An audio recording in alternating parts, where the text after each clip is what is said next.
Hey, Nightwalk here.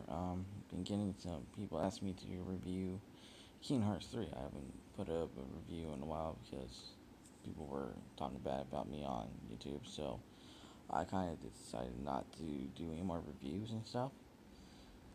But, some people asked me, so I'm going to try my best to do a review. So, what I think about Kingdom Hearts in a nutshell is it's it's a series that has a fan base and stuff, and I'm one of them that I do like it. Um, it has to deal with a little bit of time travel. It's a very unusual series, which takes through the Disney worlds and stuff. So for Kingdom Hearts 1, um, you're trying to stop you know the the dark heart of Xehanort from opening Kingdom Hearts, and then Kingdom Hearts 2, you're trying to stop this nobody from unlocking Kingdom Hearts. And then you have little spin-off titles through 1, 2, and up to 3. So it's like a 13-year gap between 2 and 3. So it's a very unusual story. So basically, where um, number 3 takes place is it takes place after 2.5, after you do the story of um, what's her name? I can't remember. It starts with an A. Aqua, yeah. So Aqua. You see her her arc and her trying to fight the darkness of being trapped in the realm of darkness for 10 years. So, and so that's really where her arc is. A fantastic story of showing her trying to deal with the darkness in her own heart and trying not to succumb it, but I think trapped in a realm that's nothing but darkness for 10 years would cross somebody. Which you do see that in 3, that she does kind of slip into the darkness. And so, number 3 picks up with story of losing all of his ability that he gained from doing the trials of Master. And so, doing the trials of Master, you see if you can become a master of wielding a Keyblade. And so, Sora basically loses all his ability, and so that's the reason why you start from level 1 all the way again. And so he goes to Olympus to try to see if he can regain his ability and find out how hurt and hurt. There's just the love of Meg and being in trouble that gave him that strength. And so that's how Hercules, sort of goes through these, each world gaining the ability until he gains the ability of awakening, awakening hearts. As all these hearts are connected to Sora, which is a very fantastic point of view. That everybody is interlocked to Sora, and so Sora goes through to try to gain this ability, but you have the organization, which is the thing, or organization to try to battle the the 7 Guardians of Light. So basically, light cannot resist without darkness, and everybody knows that. Xehanort's trying to gather the power to open up hearts. Nobody really understands the power of Kingdom Heart, the doors and stuff. And I take it that it is all the worlds were connected at one time, and when the big um, key battle happened, it separated every world into their own little tiny zone, and only the key warriors could travel between worlds and stuff. And then later you have Maleficent that learned about all this stuff. Now I'm not up to watching the works. I don't play Kingdom Hearts on Union Cross, so I take what I learned from HMK because he plays it a lot, and the other Kingdom Hearts YouTuber joining the game. He plays a lot of that kind of stuff. These are guys that are really more invested into the Kingdom Hearts lore than I am. I find it fantastic to play, and it's just like a certain element of funny and cartoonish and stuff that I like. And so going back, there is this prophecy which nobody really, it's not really explained what the prophecy is. Because it's a page that's torn out of this book by the Master, which I think he is the villain overscoping the entire saga that we have so far. I believe he's the one that you gotta look at. He's a very bad guy in the entire story. He's the one that's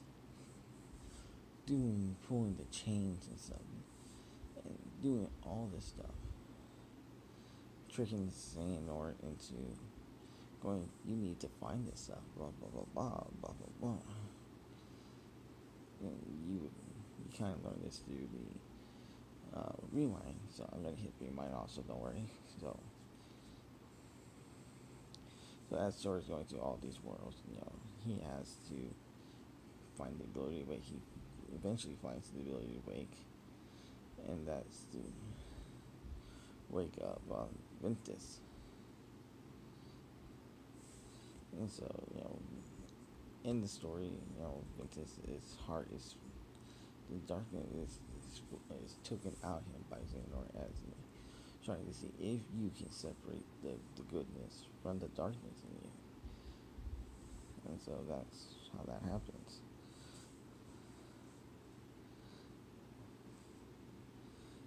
And I can't remember the darkness guy's name that split from Ventus.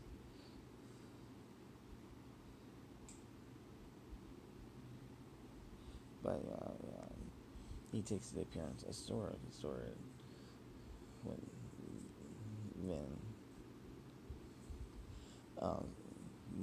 was falling apart, Sora said, I will lend you some of my strength. And this is when Sora's just like a spirit that calls out to Ben and makes Ben a little bit whole again. So that's why through the game there was a constant that you had two parts, which us the players know that that's part Ben, and then he wants to believe that it's Roxas is nobody, that he's sharing two parts, and it's like, that's not because Roxas went back into Sora. And so that's where I find that it's fascinating that they think, it's Roxas. Oh, we got to say Roxas. Like, no, you have to. It's more you are sharing your heart with Ben, and Roxas was so much of a power that he had his own conscience, just like Lee was Axel. And they had to go through all these different worlds until they end up gets that power. He wakes up Aqua, Ben, and so the only person left that needs to wake up is Terra, which Terra is on the graveyard world. So they go to the graveyard to do their final clash of the 7 Guardians of Light and the 13 Darkness. And I think this is where the game really starts taking up a lot of the lore and stuff. It has a very rich lore, but it's like to get to there, you have to do a lot of filler and things. So a lot of people say that the story doesn't really pick up until you get the graveyard, and I go yes, but at the same time, there's little key stuff that's in there, just like the toy box world that has Zora, which looks like Noctis from Final Fantasy 15. And as we all know, which was going to be Final Fantasy 13 Versus. So we don't know where this is going to take the Kingdom Hearts story, but it looks like it's going to be a good one where it's going to go with that. And so, they fight all the 13 darkness, the darkness that is Terra, which is Xehanort Terra,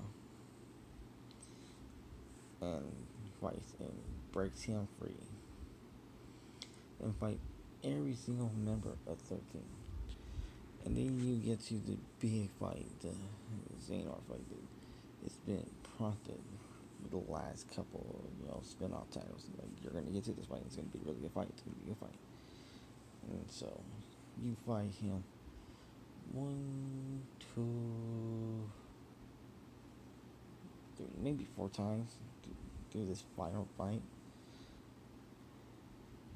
And when you're playing hard with me, this guy kicks your ass. It's like, oh my god. It's like, fuck. And like, you really have to just, it's really fantastic. And I really liked it. It's an epic thing. And it shows you where Zora's heart is really as connected to everybody. And, and you have Kairi, that is a princess, like, but she turns to be a warrior, like, we're saying, or takes her before the end of the game to use her as one of the 13 pieces that he puts his heart into to make, the Kingdom Hearts. And, they have to hold the Kingdom Hearts by putting him into his own kind of world and stuff, and to stop him. The story has to go through this world to fight him and stuff. And you get to the end, and the way how the end of the game ends, I really do like it. Because it's his old friend that was in Birth by Sleep. I can't remember his name. Comes says, look, there's a better way to fight. And then the younger version is like, you're right. And then he kind of closes the door to Kingdom Hearts. And they get back, and it's like, that's it. That's in the game. And then the story goes on. Well, I'm going to go find Kairi. And he's off. Okay, and then this is where we get into, Remind. Okay, so Remind is it starts from the graveyard battles. So you start learning about the black box, which you get that end scene of Xibar being one of the original Keyblade winners of the Xehanort Keyblade. And so you have, like 1, 2, 3, I think there's supposed to be 5 of them, of these old Keyblade wielders, like the Master's Apprentices. You have, Unicorn, and I can't remember all the names. It's such a great of how they explain it.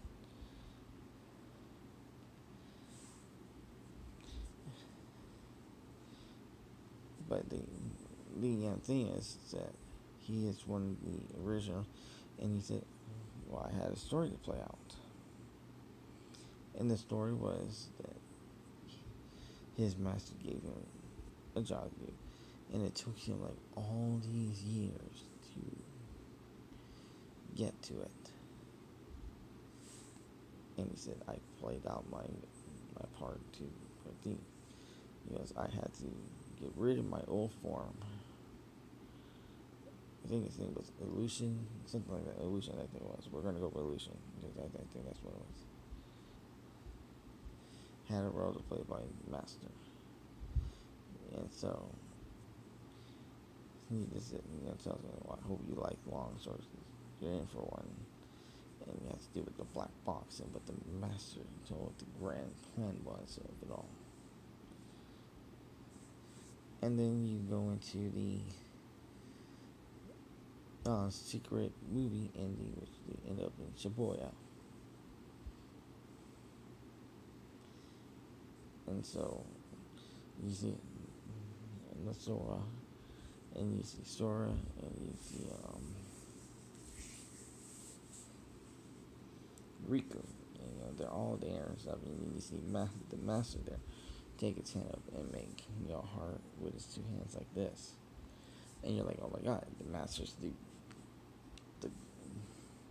the master planner all the time. He's the one behind everything. And so I hope we start to find out when Kingdom Hearts 4 comes around of the Master being the grand planner of this all. And so that's what I really hope that it shows, that it's like this is the guy that's the big baddie.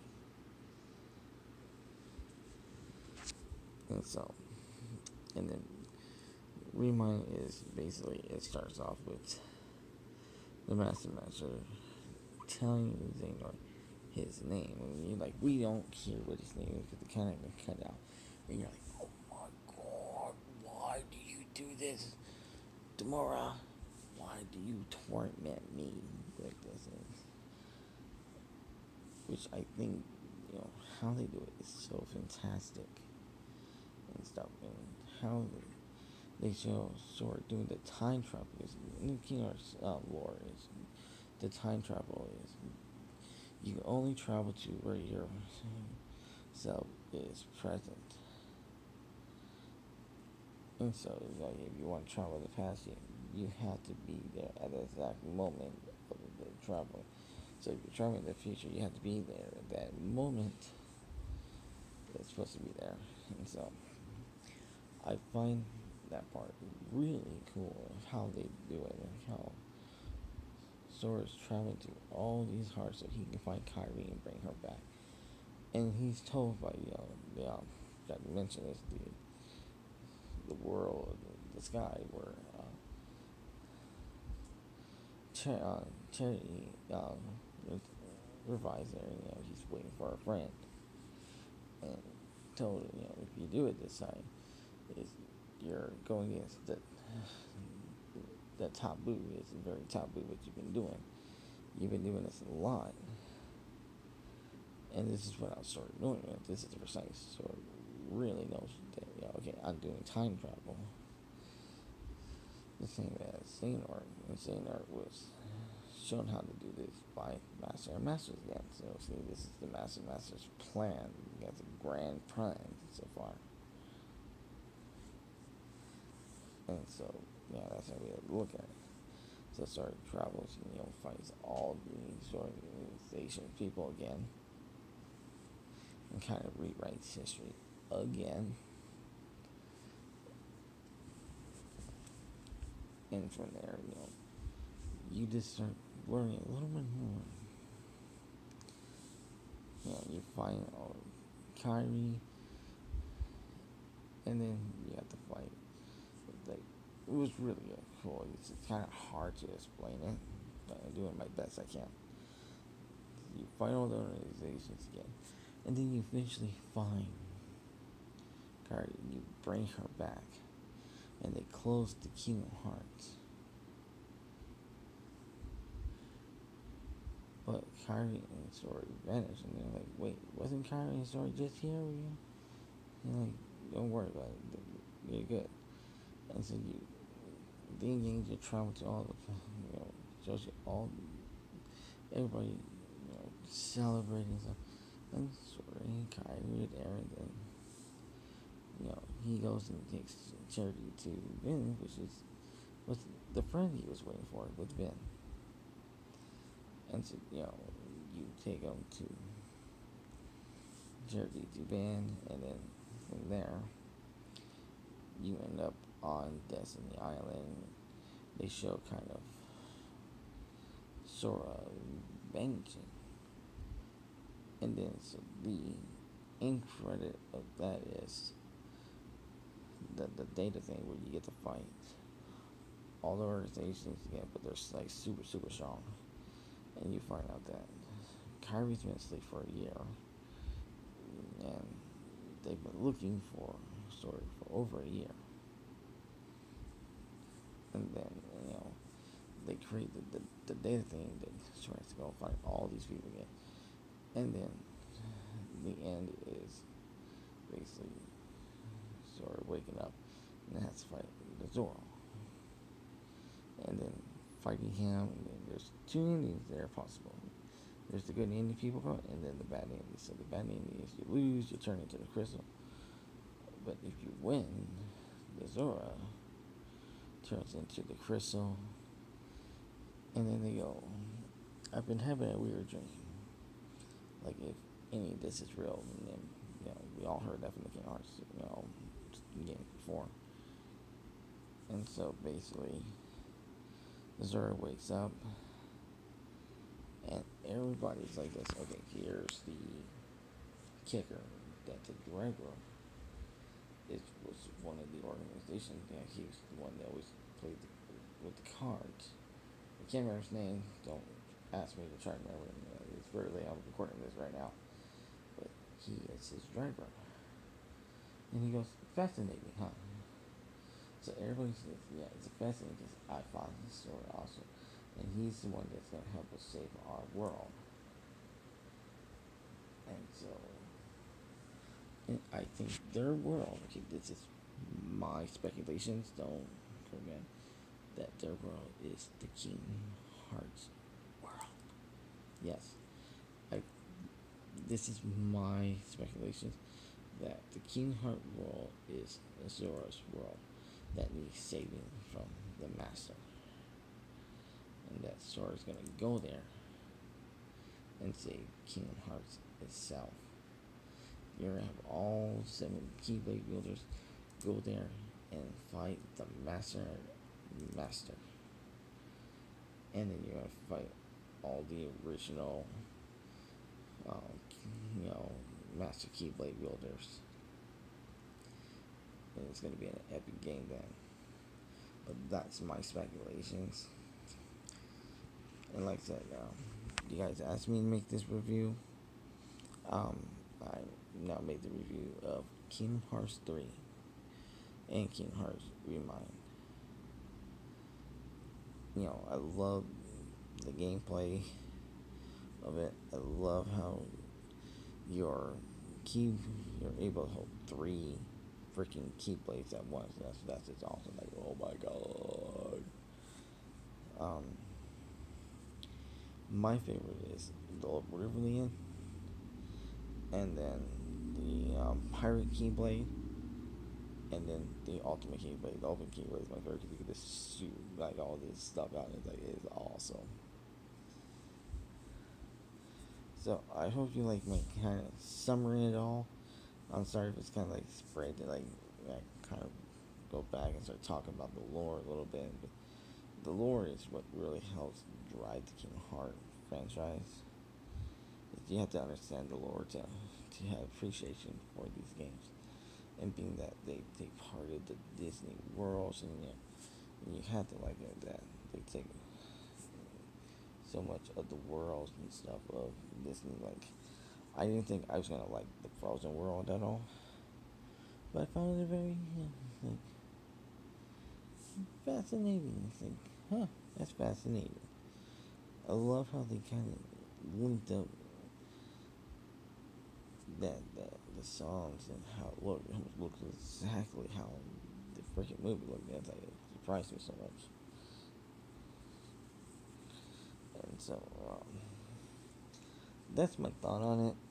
Anyway, hope you liked the review of Kingdom Hearts 3 and Dream Line.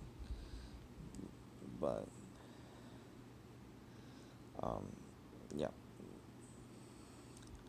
Sorry it took me so long to get this out, but like I said, people were kind of making fun of my weight and my face and stuff, so I kind of stopped doing YouTube for a little bit. But yeah, a couple of you people have been really nice to me, and then asking me to do a review on Kingdom Hearts 3. So this is my review on Kingdom Hearts 3. I give it a solid 7 out of 10. There's always room for improvement on games, I feel. The next review I will be doing will be Final Fantasy VII Remake. And that's going to be one that's really close to my heart, because that's what me and my brother played growing up together. Helped us bond and stuff. So April 10th, you will see an unboxing of Final Fantasy VII Remake, First Soldier Class Edition. Yeah, I spent the money for that, and so you're going to see that. Like it, give it a thumbs up, like the video, subscribe. Subscribing always will let me know that you guys want me to make more videos, and maybe I might start making a little more videos than usual. But just let me know. Comment, like, subscribe. And this is Nightwalk. This been videos like over 27 minutes long. Have a good one. Good night and peace.